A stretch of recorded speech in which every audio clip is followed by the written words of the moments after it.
everybody. It is so good to be here. I'm Jossie Haines, and I'm here with the amazing Maraya Brown. Hello, hello. So, today we're here to talk about igniting vibrancy in leadership. And I'm super excited. So, I'm Josie. For those of you who might not know me, I'm an executive and leadership coach for women in tech. And I'm really excited to get to chat with Maraya, who is a women's health coach that I've had the pleasure of working with the last 7 months. But let me let Maraya introduce herself. Sure. Hey, everyone. It sounds like this is streaming in a lot of different places. So wherever you are, you're welcome to chime in. Please introduce yourself. Please let us know, where are you watching from? And if you are a woman in tech, I would love to hear, what are your fears? What's not working? To introduce myself, I was actually in corporate, so undergrad in marketing and worked for Procter and Gamble for 5 years. And then I had a moment where my best friend from high school asked me to be at her birth, and it changed my life. And I ended up quitting and did a 1 year around the world trip, became a midwife, and then practiced as a midwife for a couple decades. Along the journey, I did the nurse practitioner training at Yale and had the esteemed privilege of managing the women's health in federally funded clinics and private practices and international health endeavors in West Africa and Central America and Haiti. And then I was introduced to the Institute of Functional Medicine. And what I can say now is I support women all over the world in many different industries. They're all ambitious, and I help them really feel spectacular. So to dig into what is it that I actually want, what's in my way from the perspective of my health and my mindset and my foundational well-being. And I could go on, but the main thing I want you to hear now is, although I'm not still doing obstetrics, I'm still midwifing, and I'm midwifing women through chapters of change. And so insert Josie, and Josie and I together, we have the opportunity to support women and kind of bring our expertise into one place for the woman who is striving for greatness, really wanting to rise in her career, but also do it without burnout, without burning the candle at both ends, and is actually willing to get quiet with, what do I actually desire? If time, money, energy were no thing, what is the thing that's in my way, right? Is it that I'm not sleeping well? Is it that I'm exhausted? Is it that I actually don't know what I want? I've done what others have expected me every step of the way. And we have the esteemed privilege of bringing some women together to help them find clarity and help us rise together. To actually take this time in the world right now when there's many unknowns and some amazing dreams, and to help support women really root into their leadership, root into their health and wellness, root into saying, I'm going to make some declarations and get more clarity in what it is that I actually want to create and who I want to be in the world. Not just what do I want to do, but who do I want to be and who do I need to be in order to create this life or this legacy I'm wanting to build? Anyway, anything else you would add to that, Josie? I think you just touched on so many things, right? So many of the women that I work with as a coach, they've been sold this dream of success that is somebody else's vision, right? In the tech industry, we get sold this vision that just means you go up the career ladder, you get more pay and more promotions. And I'm all for more pay and more promotions, but that's not the only definition of success. And tied to that, we're also sold this narrative that we can have it all, but then we also have to be the Wonder Woman who does it with no support. And neither of those messages is serving us, and Mm-hmm. neither of them are sustainable. And it's truly about figuring out, what does success look like to you, and really building your self-worth and creating that path to success that makes you happy and lights you up today, not when you retire at 65. Yeah. Yeah. And Josie, you're so humble, but I mean, when I look at your resume, you've worked for some very, very big name companies. Would you just toot your horn a little bit for those of you that don't know who Josie is or where she's come from in the tech space, in the corporate space, in the engineering? I mean, hello, former VP of engineering, right? Yep, yep. Toot So your own horn a little bit. yeah, so I worked in the tech industry for 23 years. I have worked on products that have been used by billions of people across all of the products that I've worked on. So, highlights include I worked at Zynga on a number of the Facebook games back in the early 2010s. I actually was one of our first engineers on one of the Facebook games and also designed the storage infrastructure that we ended up using at the company for like 9 years after I had helped design it. I led the advertising department there for a little bit, which was, I think, 25% of the company's revenue went through my engineering team's work that we did. After that, I ended up at Apple, where I ran Siri Music and Media and Sports. So the Siri Music team built over 30 features for the development of the HomePod. And then the Siri Media team was Siri on Apple TV. And Apple actually won a technical Emmy while I was leading that team. And then after Apple, I ended up at Tile, where I first started as a platform engineering director and integrated the Tile technology into pretty much every IoT company out there. So into Alexa, into Google Home. We had partnerships with Intel, where my team actually enabled Intel-based laptops to behave as tiles without needing any additional hardware.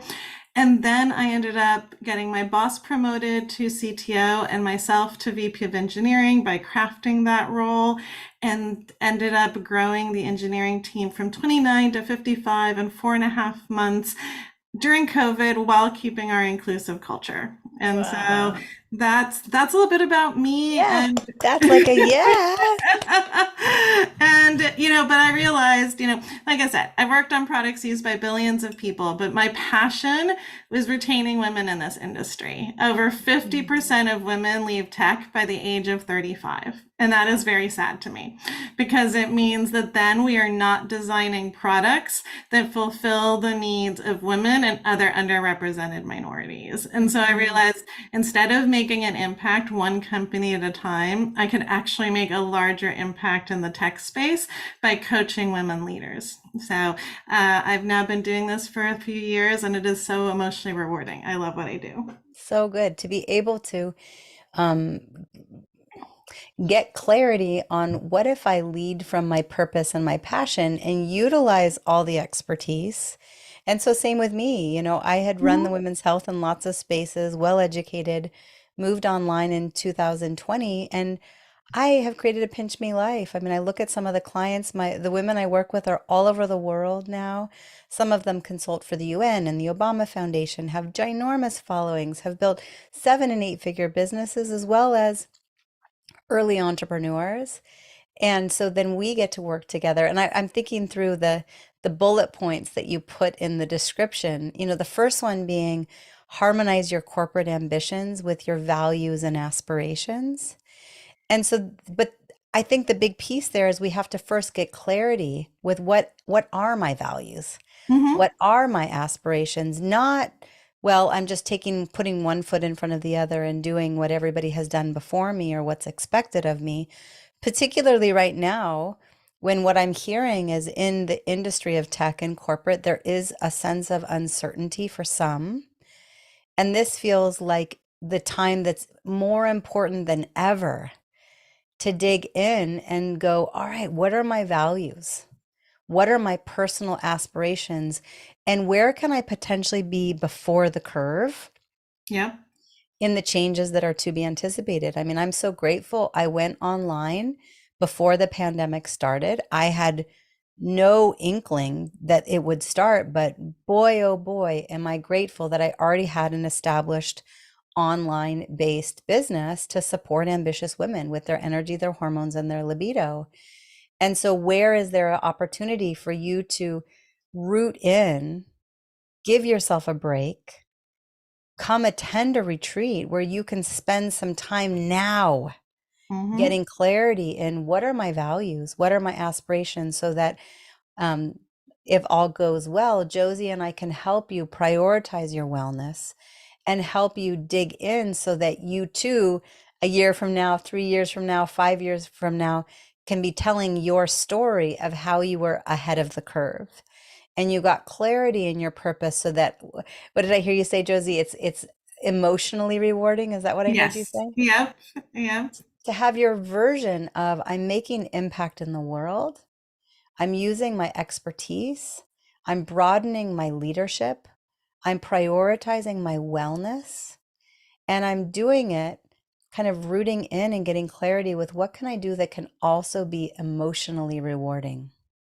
Absolutely. And, I think so many of us were raised to be good little girls, and we Mhm. lived to like people please in a lot of cases. So many of the women I work with end up being people pleasers, right? And I remember I was working with one client and I was like, "What is it that you want?" And she really was having a hard time struggling. And I said, "What brought you joy as a child?" And she said to me, "Well, these are the things I was successful at and got praised for. And so Mhm. that's what I did." But I was like, "No, no, no. What brings you joy from an intrinsic level?"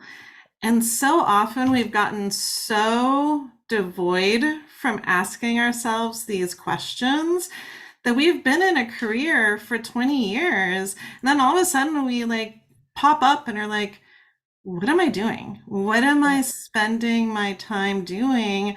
And I've let my health go, right? And now I'm struggling and I don't feel fulfilled in any aspect. yeah, And still think, okay, well, I still have another 15 years to go. Like, what am right. I doing? Yeah, yeah, yeah, yeah, yeah. One of the things that I talk about a lot is that when we're wanting fulfillment, right? Hmm.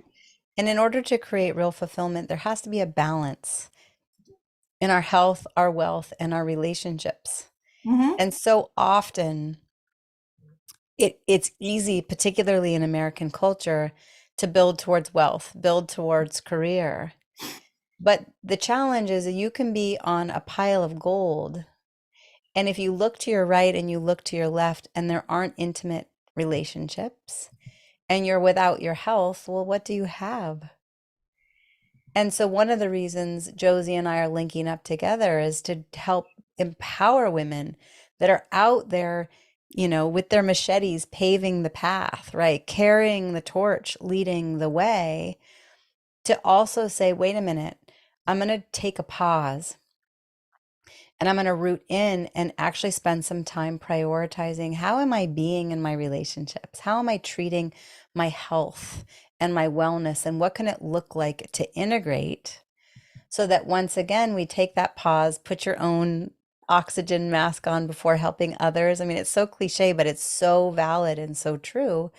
And as women, we'll work and work and work and serve and serve and serve our children, our household, our husbands, our partners, our community members, and often at our own expense. And so we're existing on fumes, right?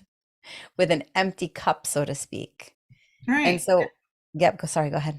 No, and I was just going to say, then we don't invest in our own support, right? Going back to that Mhm. Wonder Woman narrative, right? We're told, no, no, no, we have to do it alone.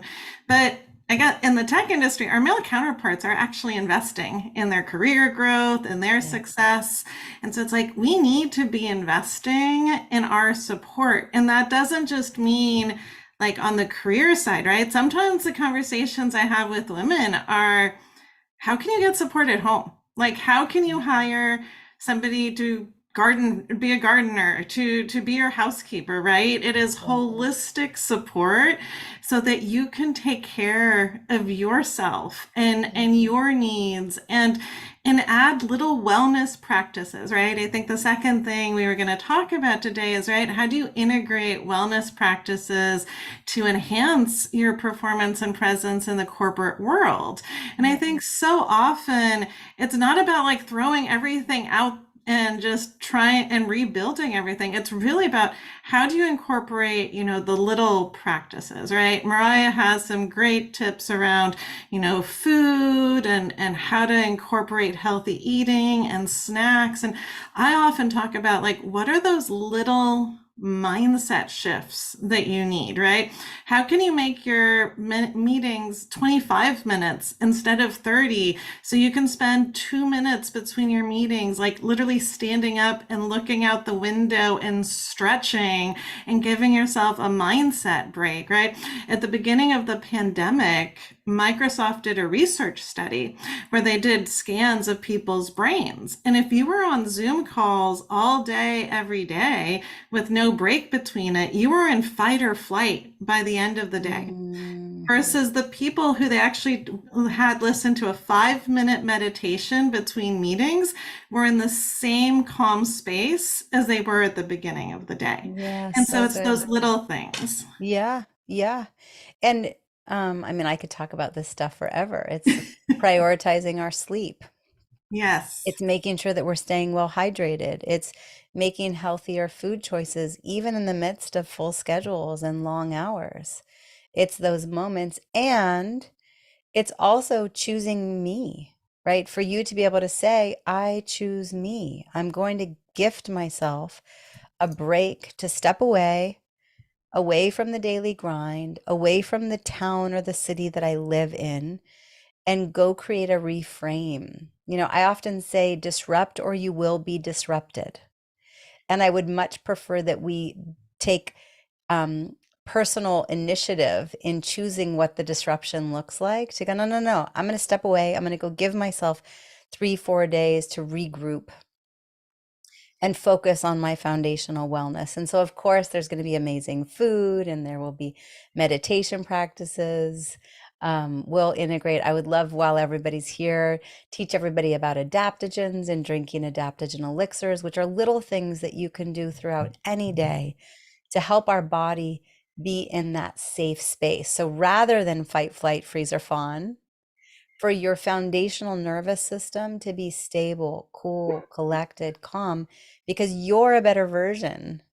And so while Josie was sharing some of the statistics recently around what's going on in the tech industry, at least currently, like this is the time more than ever, my friends, for you to really root into what does your self-care practice look like so that you are that confident, grounded version with total clarity in what it is you're wanting to create. And so we will have all sorts of activities and practices to help you leave this retreat with total clarity.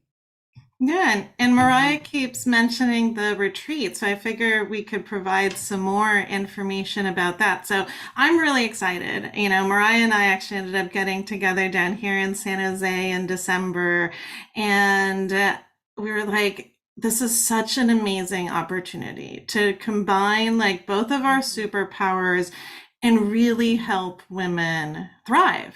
Because Mhm. we are in, like I said, there's a lot of uncertainty going on right now in the tech industry. There's a lot of layoffs, and I know people are afraid of what's going on, but you can also take this time to own your power and redefine yourself and figure out what it is that I do truly want, right? There's a lot of change. What a software engineer is going to be doing in 5 years is most likely going to look completely different than it does today. But that's what our industry has been all about, right? When I started doing this 24 years ago, what I was doing for coding looks nothing like what coding looks like today. I was writing mobile apps, which are literally like one line or 2 lines of black and white text on a tiny little screen. And so it's all about continuously learning and changing. And tuning into like what you really want can really help you find some more fulfillment. Yeah. And so I said, Mariah, like, why don't we co-create like a retreat together where we can help women look at this holistically, help them define like what is it you don't want in your life? What is it that you really do want in your life? And how do you step into your power? So we're going to be leading a retreat together March 15th through 17th in Ashland. And we could have done it in the Bay Area, right? But I actually was very intentional about saying, let us go to Ashland because there's something about stepping away, at least for me. I find there's a lot of hustle and like male, like focus, like grind in the Bay Area. And sometimes you just need to slow down, change Mhm. of pace, change of scenery to really figure out what it is that you want. And it is such an amazing experience to look at this holistically from not just like the leadership on the personal and professional side, but also your health and wellness. Because if you don't have that, you cannot achieve your dreams. Yeah, I love the quote. One without their health has but one dream. One with their health has many dreams. And so it is a non-negotiable, and it is an easy thing to put to the side and put to the side, sweep underneath the rug until it's no longer a choice. And I would much prefer that I get my hands on you while it still is a choice. And yes, Ashland, Oregon, for those of you that haven't been to Ashland, it is beautiful. It is a sweet little town nestled in a valley surrounded by mountains. It's an hour away from Mount Shasta, the home of the National Shakespeare Festival, a beautiful park designed by the same individual that designed Golden Gate Park. And we will be hosting the retreat right downtown. So, for those of you that are watching this, if you're in Oregon and Southern Oregon, of course you can come. Everybody will be responsible for their own lodging. I imagine some will get Airbnbs together or get creative. And we'll gather during the day, each day for 3 days, and really dig in and create some potent, powerful, exponential clarity. And like Josie said, for you to set aside that intentional time to get clear with what is it that I want to actively cultivate and create, and how do I set boundaries and prioritize my well-being? Um, because we all can agree that it's a non-negotiable. I mean, I look back at when my health crashed. I was the healthcare provider. I was the women's health provider. So one thing for you to hear, for those of you watching, I've been hosting and leading women's circles and women's retreats since 2007. And I was running the women's health, and I was a midwife, and I was doing all things and had young babies and just kind of forging through. And over time, I started noticing myself feeling more tired, a little bit more sad, didn't want to be touched, new irritability, and it got more progressive. And what did I do about it? Nothing. Initially, I just forged through. And part of it was because I was embarrassed. Here I am as a healthcare provider. Others in the community are referring their patients to me. Oh my gosh, I can't admit that I'm not perfect. But also, I was accustomed to just like type A personality, achieve, achieve, achieve until I completely crashed. And in my scenario, my thyroid and my adrenals crashed, and I had to go get help.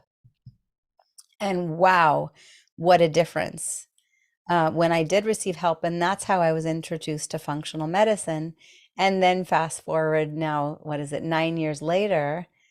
How cool. I can look at that time, as hard as it was, as a blessing because it changed the trajectory of my life and my career and how I show up as a mom, as a founder, as a CEO, as a friend, as a wife.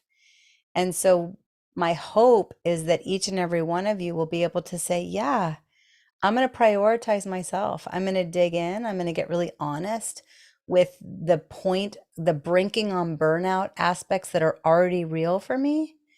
And where can I take a stand to say, this is going to be me time, and I'm going to be in front of the curve, and I'll allow the trajectory to change. I'll allow it to be more powerful. I'll allow it to be self-serving. I'll allow it to be painted with me prioritizing myself with other women in tech. So I can't wait because this is all, I don't speak this language. As Josie's talking, I'm like, I have no idea what you're talking about, but I've got you with health.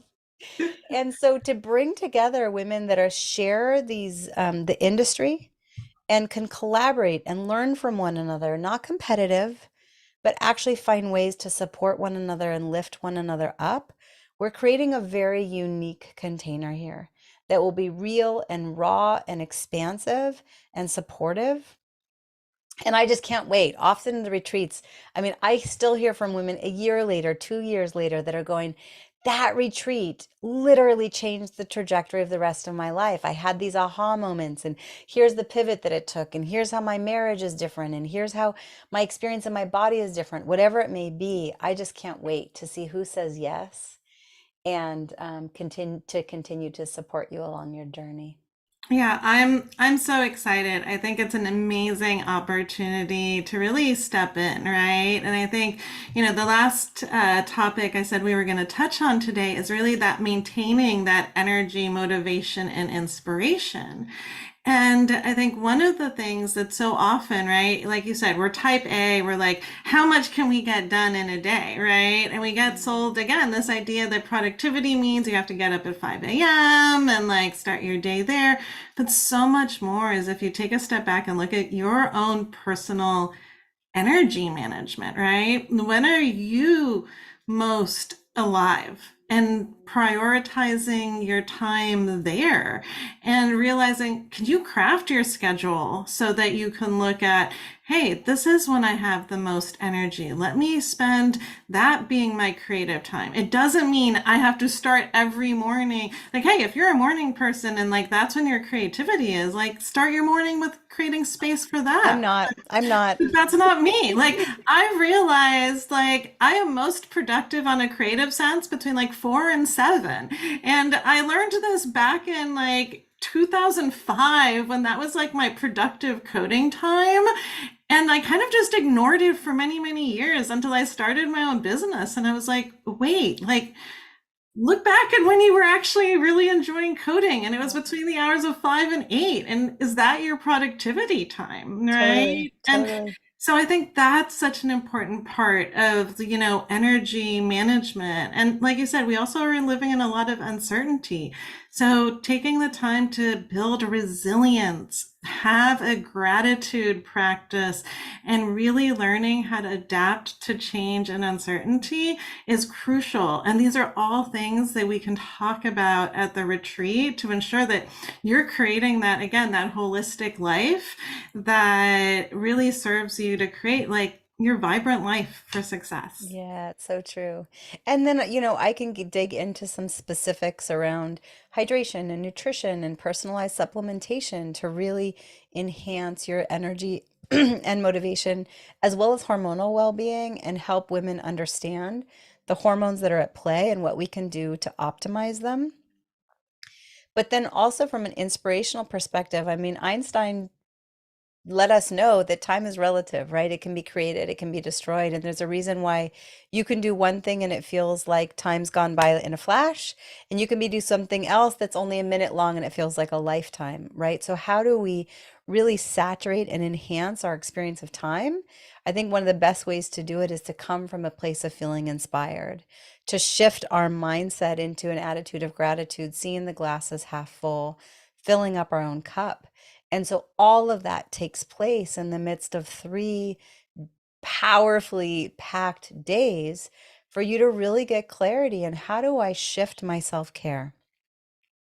How do I shift the view through which I'm seeing my world and how I'm going about my life from a more inspired place? And then that becomes contagious. So no, you now you go back into the world and in the workplace and in your relationships, and your energy becomes magnetic. Okay, so now you become that superwoman, that Wonder Woman, that powerhouse that's invincible. And people will be leaning in. You become a magnetic energy that pulls to you. And now you've got more job security. You'll have people leaning in saying, what did you shift? I want some of that, right? And we get to have the emotions. I love, Josie, what you had said when you were playing a managerial role, and the difference between men and women and how often they would come to you asking for a raise. Will you share that? Yeah, so I've managed and led roles for 13 years in the tech industry. And I can most likely count on one hand how many times a woman came and asked me for either a promotion or a raise. And I Mhm. cannot remember the number of times I had a man come and ask me for a promotion or raise. Yeah, yeah. And we don't ask for what we want. And that holds us back because, again, we get taught like, hey, if you work hard, you'll get that promotion. And unfortunately, that's not the way it works in the corporate world. Like it really No. isn't. And Yeah. and so it's really leaning into like how do I step into my self-worth so that I am willing to ask? Because guess what? The first time you ask, it may not be a yes, but no just means no right now. It does not mean no forever. And the answer to every question that you don't ask is definitely a no. Exactly. So, Yes. so we're creating a container where you can come in and start setting aside the time to ask yourself the questions.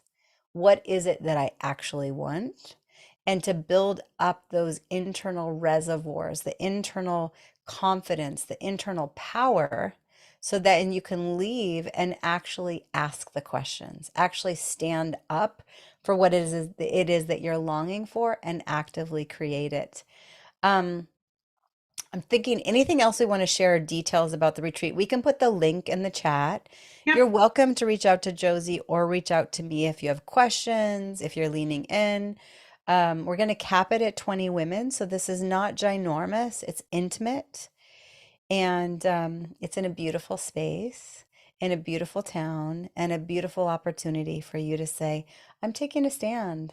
Yes, I'm going to do this. Maybe you're like, I don't know, like, where am I going to get the time? Where am I going to get the money? Where am I going to get the energy? Who's going to take care of my kids? Listen, all of that will fall into place. The question you've got to first ask yourself is, what is it that I want? Do I feel called? If you're here still listening to this, watching this, you're obviously leaning into my energy, Josie's energy, our backgrounds, our expertise, the container that we hold. And there's a part of you that is longing to be able to prioritize your foundational wellness, your career development, your relationships, right, your health, your wealth. And so we're just thrilled to be able to create this container where you can step in and feel totally held and set aside you time, to set aside me time. And so I'm actually going to spend 3 days. There is an extra VIP option, which we can tell you more about, which will have some fun extra add-ons, and you'll be able to navigate. You'll have total clarity in which option you want. The other thing to keep in mind is there is tiered pricing based on when you say yes. And so there is some incentivization to say yes more swiftly if it's fun to save a little bit of extra money, and also just to take a stand and say, I'm committing to this. I'm committing to this for me, even if it makes my palms sweat, even if it makes me feel nauseous in the unknown and the uncertainty. And maybe I've never done anything like this before. But how powerful, the retreat really begins when you make that initial yes decision. You take the first step. And often I look back at all the retreats that I've hosted, and many of them are more like in the 6 to 10,000 range. This is much less of an investment, but it's still just as potent to make the declaration, to say, yes, I'm going to do this. Yes, for the first time in my life, I'm going to prioritize me and step away and trust that all the other pieces will fall into place. But I want to get clear with my leadership to show up as the leader and the CEO and the entrepreneur of my life and start living a more purpose-led existence in my relationships and my career development. So anyway, anything else, Josie? No, I mean, for me, the very first women's retreat I ever attended was so game changing for me. Yeah.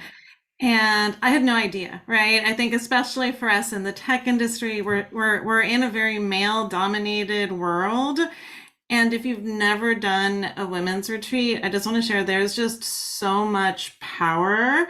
And I mean, there's the reason we capped it at 20. Like, I wanted to make sure that we were creating like an intimate experience that was a really safe space where you could truly be vulnerable. And Yeah. so I think this is an amazing opportunity to really step into your power and get you to design your vibrant life. Yeah. And so, yes, please feel free to reach out to myself or Maraya. More Yeah. than happy to answer any questions. And Yeah.